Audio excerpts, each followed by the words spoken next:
Professor Sheikh সিয়াদাত Shahriar তোমাকে বিয়ে করতে চায়। তোমার খুব আনন্দ হচ্ছে তাই না? অবশ্য আনন্দ হবারই কথা। আফটার অল তোমার প্ল্যান সাকসেসফুল হয়েছে। তুমি তো এটাই চেয়েছিলে বলো।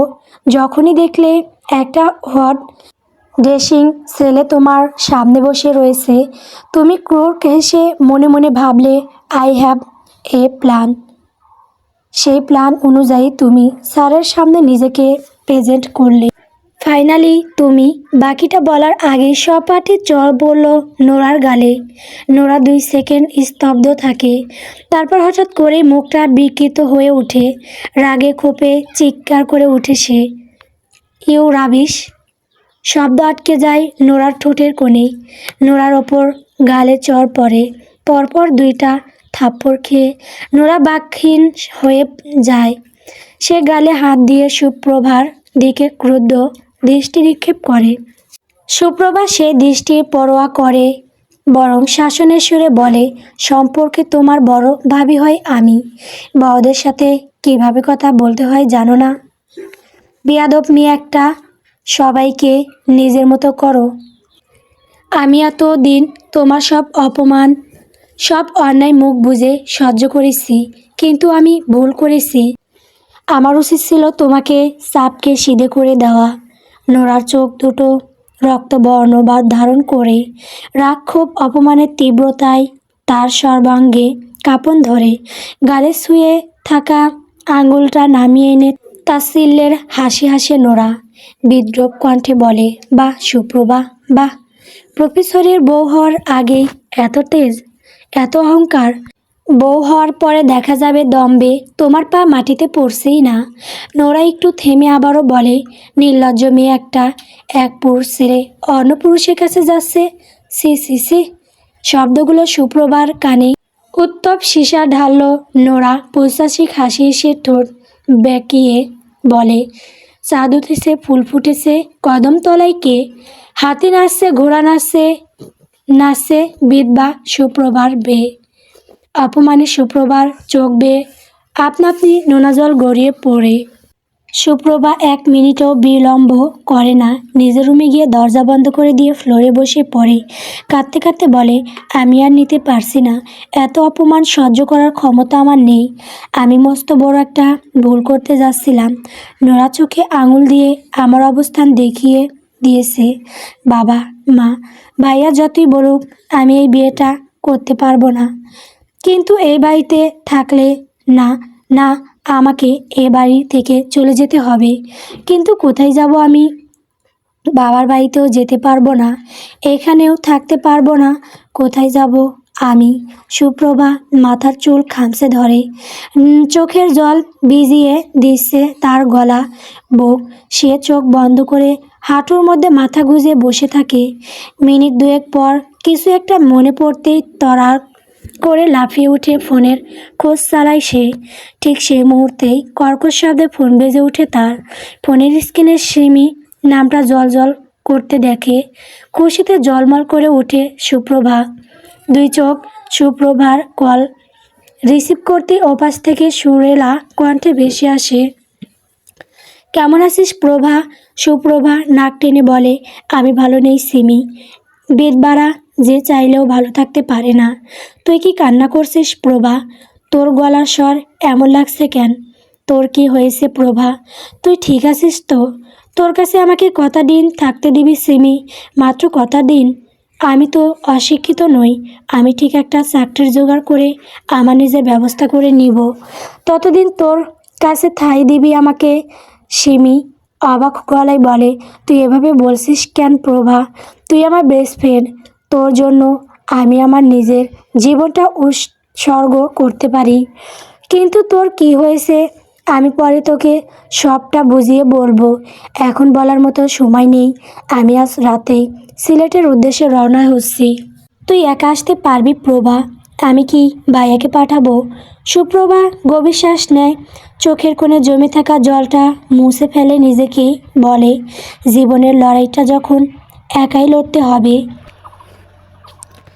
তাহলে আজ থেকে শুরু হোক সেই লড়াই। সুপ্রভাত থেকে রেসপন্স না পেয়ে সিমি বিচলিত হয়ে জিজ্ঞেস করে, কি হলো তোর? আমি কি ভাইয়াকে পাঠাবো? কাউকে পাঠাতে হবে না, আমি একাই আসবো। ঠিক আছে, সাবধানে আসিস। আচ্ছা, রাখছি এখন, বাই বলে ফোন রাখতেই দরজার ওপর প্রান্ত থেকে ঈশিতা চৌধুরীর গলা শোনা যায়, শুভামা, হলো তার? সুপ্রভা চোখের জল মুছে গলা পরিষ্কার করে বলে, আসছি মা। চট জলদি আয় মা, আপনি যান, আমি 2 মিনিটে আসছি।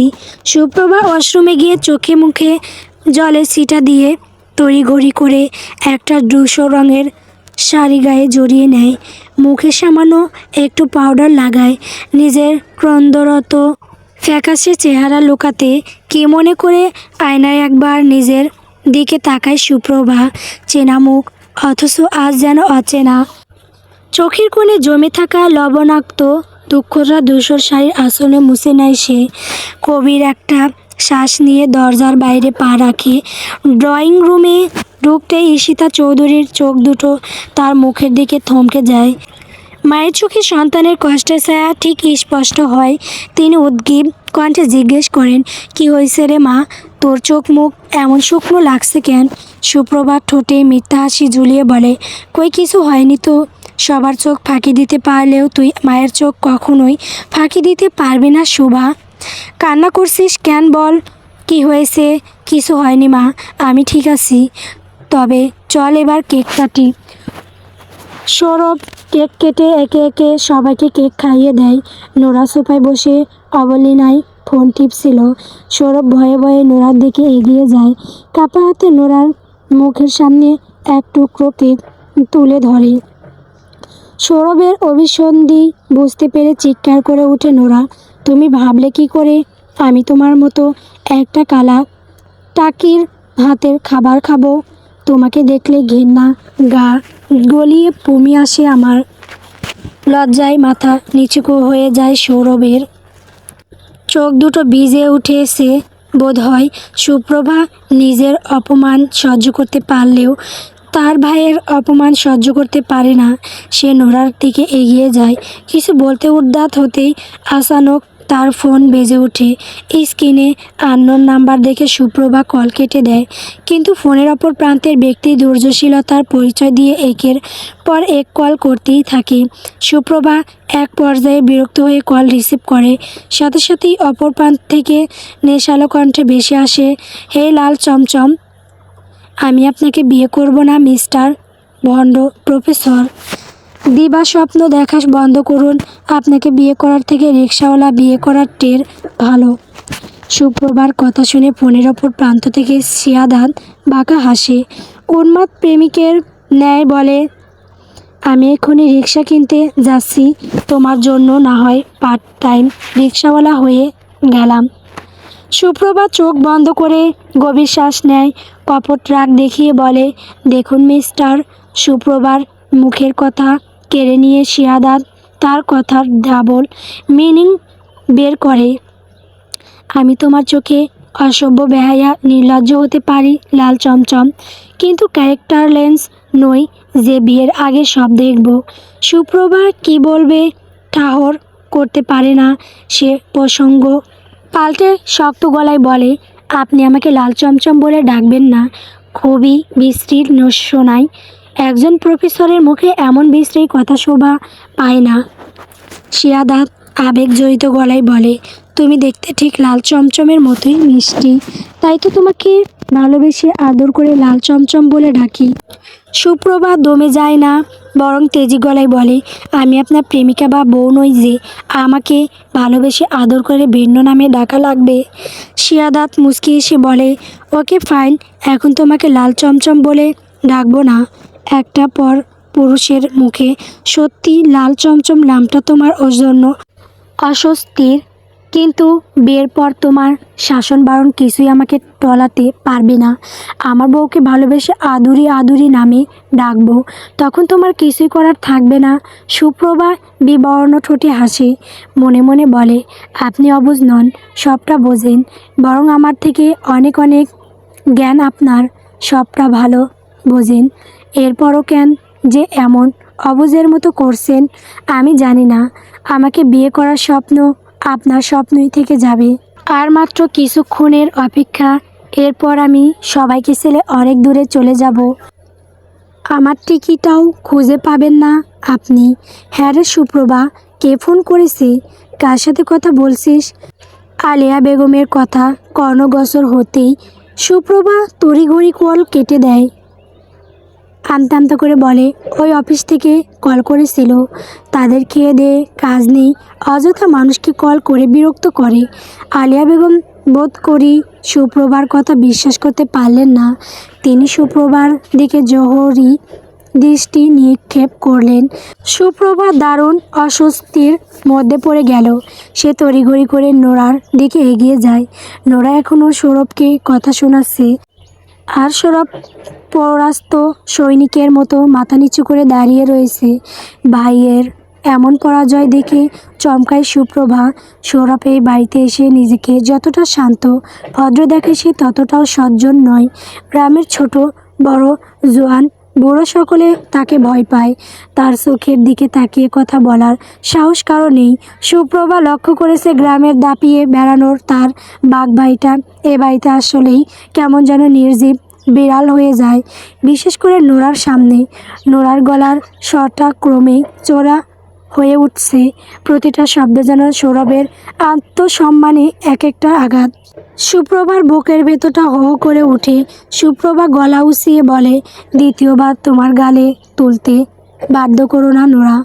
আমি নিজের অপমান মুখ বুজে সহ্য করি বলে আমার ভাইয়ের অপমানও যে মুখ বুজে সহ্য করব, এটা তোমার ভুল ধারণা। নোরাও দমে যাওয়ার পাত্রী নয়। সে দ্বিগুণ উত্তেজনা নিয়ে বলে, তোমার ভাই যেসে এসেছে কেন আমাকে কেক খাওয়াতে? যাকে দেখলেই আমার বমি পায়, আমি তার হাত থেকে কেক খাবো? এটা ভাবলে কি করে তোমরা? তোমার ভাই কি কখনো আয়নায় নিজের চেহারা দেখে না? ভাইয়ের অপমানে সুপ্রভার বুক ভারী হয়ে ওঠে। নোরার অসহিষ্ণু আচরণ তার চোখে জল এনে দেয়।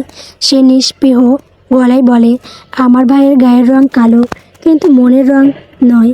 তুমি খুব ভালো করেই জানো, গায়ের রং পরিষ্কার করার জন্য দোকানে অনেক প্রসাধনী পাওয়া যায়, কিন্তু আফসোস মনের রং পরিষ্কার করার জন্য কোনো প্রসাধনী পাওয়া যায় না।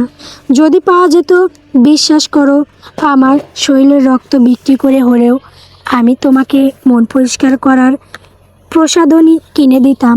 এমন কালো মন নিয়ে নিশ্চিন্তে ঘুমাও কী করে? তোমার মতো আচানক। সৌরভ এক হাত সুপ্রভাকে জড়িয়ে ধরে। সুপ্রভা সম্পূর্ণ কথাটা শেষ করতে পারে না। সৌরভ বোনকে শান্ত করার চেষ্টা চালায়।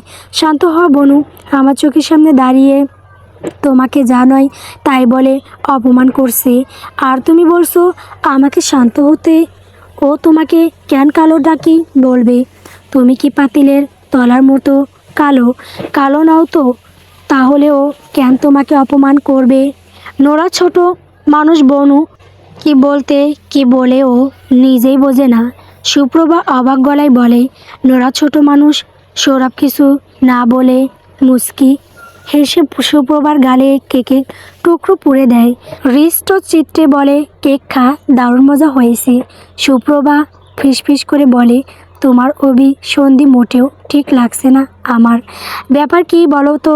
কোনো ব্যাপার না বনু, তুই অযথাই আমাকে সন্দেহের দৃষ্টিতে দেখছিস।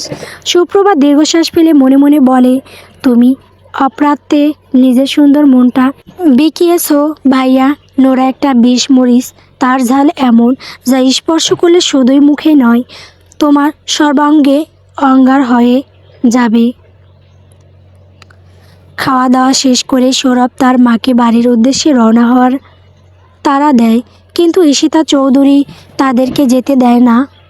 রৌনক চৌধুরীও রাতটা তাদের বাড়িতে থাকার অনুরোধ জানান। সুপ্রভাও খুব করে চাইছিল তার মা ভাই এ বাড়িতে থাকুক। আলিয়া বেগম সবার অনুরোধ ফেলতে পারেন না। রাতটা এ বাড়িতে কাটানোর সিদ্ধান্ত নেন। মা ভাইয়ের সাথে আরও কিছু মুহূর্ত কাটাতে পারবে ভেবে খুশিতে সুপ্রভার চোখ ঝলমল করে ওঠে। সুপ্রভা বুকে পাথর চাপা দিয়ে সবার সাথে হাসি মুখে গল্প করে। এটা ওটা বানিয়ে খাওয়াই হাসি ঠাট্টা আনন্দের মধ্যে দিয়ে কখন সে এ বাড়ি ছেড়ে যাওয়ার ঘন্টা বেজে ওঠে সুপ্রভা ঠাহর করতে পারে না। এ বাড়ি ছেড়ে থাকার বাড়ির মানুষগুলোকে ছেড়ে থাকার কষ্টে বুকটা ভারী হয়ে আসে তার। সুপ্রভা অস্থির হয়ে রুমের মধ্যে পায়চারি করে, অপেক্ষায় থাকে সবার গভীর ঘুমের। সবাই গভীর ঘুমে আচ্ছন্ন হতে সুপ্রভা টেবিলের ওপর একটা চিরকুট রেখে বাড়ি থেকে বেরিয়ে আসে। বাড়ির বাইরে পা রাখতেই আপনজনদের মুখগুলো তার চোখের সামনে দৃশ্যমান হয়। আর আশ্চর্যজনকভাবে শেখ সিয়াদাত শাহরিয়ার বদন খানাও তার চোখের সামনে ভাসছে। তাদের প্রথম দর্শনের মুহূর্ত কিছুতেই বলতে পারছে না। সুপ্রভা সিয়াদাতের দিকে চা এগিয়ে দিয়েছে। সিয়াদাত চায়ের কাপ নিয়ে অপলক দৃষ্টিতে সুপ্রভার দিকে তাকিয়ে রয়েছে। চোখ বন্ধ করলেই মনিটরের পর্দার মতো চোখের সামনে সবটা ভেসে উঠছে। সুপ্রভা বিরক্ত হয়, তিক্ত গলায় বলে, নোমান মারা যাওয়ার পর সবে নিজেকে গুছিয়ে নিয়েছিলাম, নতুন করে সবটা শুরু করতে চেয়েছিলাম। এরই মধ্যে জ্বর হয়ে আপনি আমার জীবনে প্রবেশ করলেন। আপনার সাথে আমার দেখা না হওয়াটাই বোধহয় ভালো ছিল। আপনি আমাকে শেষ পর্যন্ত ঘরছাড়া হতে বাধ্য করলেন মিস্টার ভণ্ড প্রফেসর। আমি আপনাকে কখনো ক্ষমা করব না, কখনোই না। গল্প নতুন প্রেমের গান। বন্ধুরা, আমার গল্পটি যদি ভালো লেগে থাকে তাহলে অবশ্যই আমার চ্যানেলটিকে সাবস্ক্রাইব করবেন। ধন্যবাদ।